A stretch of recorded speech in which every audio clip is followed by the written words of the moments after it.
সম্মানিত দর্শক শ্রোতা, আসসালামু আলাইকুম। সবাই কেমন আছেন? বরাবরের মতো আমি আপনাদের সামনে কথা বলছি কমিউনিটি প্যারামেডিক চিকিৎসক মোহাম্মদ মোস্তাফিজুর রহমান। মেডিসিন, মা ও শিশু, চর্ম ও যৌন রোগে অভিজ্ঞ। আজকে যেই ওষুধটি নিয়ে আপনাদের সামনে আলোচনা করব সেটি হচ্ছে মাস্তুরিন সিরাপ। আপনারা অলরেডি স্ক্রিনে সেই ওষুধটির সিরাপটির ছবি দেখেছেন। এই যে আমার হাতেও দেখতে পাচ্ছেন। এই মাস্তুরিন সিরাপটির কার্যকারিতা, কি কি রোগে এই ওষুধটি ব্যবহার করা হয় এবং এই ওষুধটি খাওয়ার নিয়ম, সব কিছু নিয়ে আলোচনা হবে। তবে তার আগে বলে নিতে চাই, যারা অলরেডি আমার এই চ্যানেলটিকে সাবস্ক্রাইব করেছেন তাদেরকে অসংখ্য ধন্যবাদ। আর যারা এখনও সাবস্ক্রাইব করেননি কিন্তু ওষুধপত্র সম্পর্কে জানতে ভালোবাসেন, প্রাথমিক চিকিৎসা সম্পর্কে জানতে চান, তারা এখনই চ্যানেলটিকে সাবস্ক্রাইব করে দিন। আর পরবর্তী ভিডিও পাওয়ার জন্য বেল আইকনটি বাজিয়ে দিন এবং লাইক কমেন্টস করতে ভুলবেন না, কারণ আপনাদের লাইক কমেন্টস পেলে আমরা ভিডিও বানাতে আগ্রহী হই।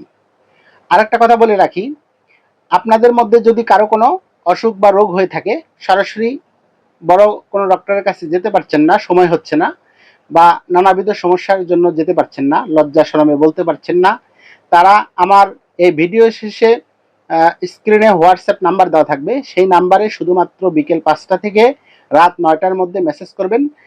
আপনার রোগ সম্পর্কে বলবেন, ওজন, বয়স বলবেন। আমি চেষ্টা করব আপনার রোগের সম্পর্কে কি ওষুধ খেলে সারবে সেই সম্পর্কিত একটা প্রেসক্রিপশন করে পাঠিয়ে দিব। সেটি দেখে আপনারা ওষুধ খেলে ইনশাল্লাহ রোগ থেকে আল্লাহ চাইলে মুক্তি পেতে পারেন। তাহলে চলুন জেনে নেই আজকের এই ওষুধটি সম্পর্কে, এর কার্যকারিতা সম্পর্কে। প্রথমে এই মাস্তুরিন সিরাপটি যেই কাজ করে থাকে সেটি হচ্ছে, বলবো যে এটি মেয়েদের, আমাদের মা বোনদের একটি পার্সোনাল সমস্যা, ব্যক্তিগত সমস্যা। এটি যেসব মেয়েদের অনিয়মিত মাসিক হয়, অর্থাৎ নর্মালি আমরা জানি যে 28 দিন পর পর মিন্স হয়, এর যদি 2-3 দিন কম বাড়া হয়, আগে পরে হয়, তাতে কোনো সমস্যা নেই। কিন্তু যদি অনেক দিন, 1 সপ্তাহ ডিস্টেন্স হয়, বা 15 দিন পর পর হয়, বা 2 মাস একাধারে হচ্ছে না, এই যে অনিয়মিত যদি কোনো মাসিক চক্র হয়ে থাকে, সেই সমস্যাটা ধীরে ধীরে এই ওষুধটি সেবন করলে ইনশাল্লাহ সেরে যাবে। এরপরে যে সমস্যাটা কাজ করে সেটা হচ্ছে যে, যেসব মেয়েদের মেন্স টাইমে দেখবেন যে অনেক মেয়েদের অনেক কষ্ট হয়, ব্যথা হয়, তাদেরকে অনেক সময় ব্যথার ওষুধ খেতে হয়। তো এই যে এই মাসিকের সময় যে ব্যথাটা, এই ব্যথাটা কমিয়ে ফেলে এবং এই ব্যথাটাকে ধীরে ধীরে একেবারেই সারিয়ে ফেলে এই ওষুধটি পূর্ণাঙ্গ ডোজ কমপ্লিট করলে। এরপরে যে সমস্যাটা, যে অনেক সময় অনেকের মিন্স আটকে যায়, কোনো কারণে, হয়তো রক্ত স্বল্পতার কারণে হোক, কোনো কারণে তার মিন্সটা হচ্ছে না, সেই ক্ষেত্রে এই ওষুধটি খুব ভালো কাজ করে থাকে। এরপরে আরেকটা কাজ করে থাকে, যে সেটা হচ্ছে জরায়ুর দুর্বলতা। দেখা যাচ্ছে যে অনেক মেয়েদের অনেক জরায়ুর দুর্বলতা থাকার কারণে বাচ্চা ধারণ ক্ষমতা কমে যাওয়া, তাদের জরায়ুতে অনেক রোগের সংক্রমণ ঘটে যায়। এই জন্য এটি সেই জরায়ুটাকে শক্তিশালী করে এই ওষুধ। এরপরে সবচেয়ে যে আরেকটি কাজ করে থাকে সেটা হচ্ছে, যেসব মেয়েদের সাদা স্রাবের সমস্যা রয়েছে। আপনারা জানেন সাদা স্রাবের রোগটি কিন্তু খুবই মারাত্মক ক্ষতিকর একটি রোগ। এটি থাকলে মেয়েদের নর্মালি তাদের রক্ত স্বল্পতা দেখা দেয়, শরীর ভেঙে যায়, চাপা ভেঙে যায়, তাদের শরীরে কিছু থাকে না। ধীরে ধীরে যত ভিটামিন খাওয়ান, যত ওষুধ খাওয়ান, কোনো কাজে আসবে না যদি তার সাদা স্রাবের সমস্যা থাকে। এবং মেয়েদের সাদা স্রাবের সমস্যা থেকে পুরুষদেরও অনেক রোগের সৃষ্টি হয় তাদের সাথে সহবাসের কারণে। এই সাদা স্রাবের সমস্যাটিও এই ওষুধটি ধীরে ধীরে সারিয়ে ফেলবে।